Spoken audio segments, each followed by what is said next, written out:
जनों, श्रीमद् भागवत में एक कथा आई है, राजा उत्तानपाद। राजा उत्तानपाद एक बहुत बड़े सम्राट हुए। उनकी दो पत्नियां थी।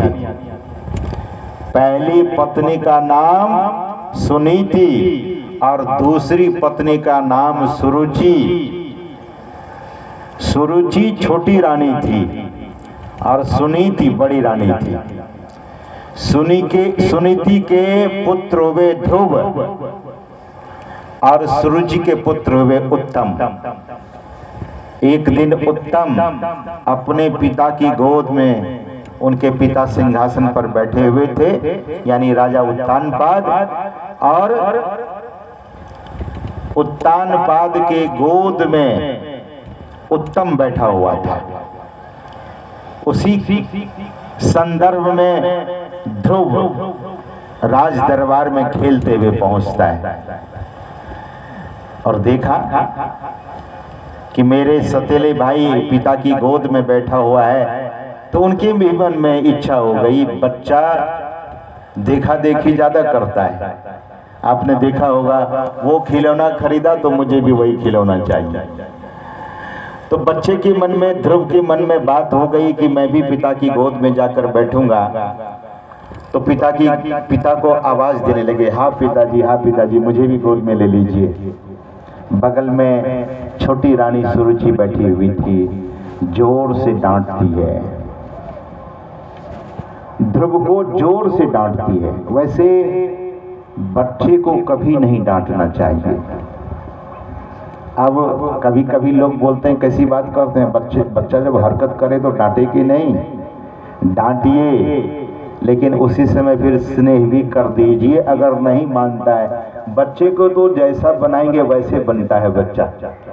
ध्रुव तो 5 ही साल का, उस समय उनकी उम्र 5 साल की थी, और ध्रुव को सुरुचि यानी विमाता, जिसको सतीली माता कहते हैं, शास्त्रीय परिमार्जित भाषा में विमाता होती है।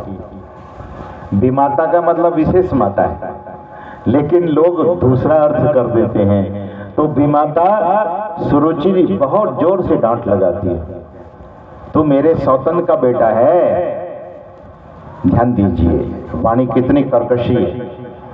तू सौतन का बेटा है, तेरा अधिकार नहीं है कि तुम मेरे पति के गोद में आकर बैठ सको। तुम्हें अगर राजा के गोद में बैठना है तो जाकर जंगल में तपस्या करो, तपस्या करके मरो, मरने के बाद मेरे पेट से जन्म लो, तब तुम इस पिता के गोद में बैठ सकोगे। सज्जनों, बच्चे संस्कारी थे। ध्रुव जी कोई साधारण बालक नहीं थे। इतनी गहरी चोट लगी। एक महात्मा थे, संत डोंगरे जी महाराज।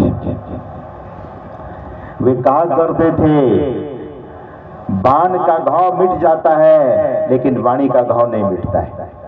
वे कहा करते थे, बाण का घाव मिट जाता है लेकिन वाणी का घाव नहीं मिटता है। सज्जनों, तो डोंगरे जी महाराज कहा करते थे, उनका पूरा नाम रामचंद्र केशव डोंगरे जी महाराज, महाराष्ट्र के संत थे।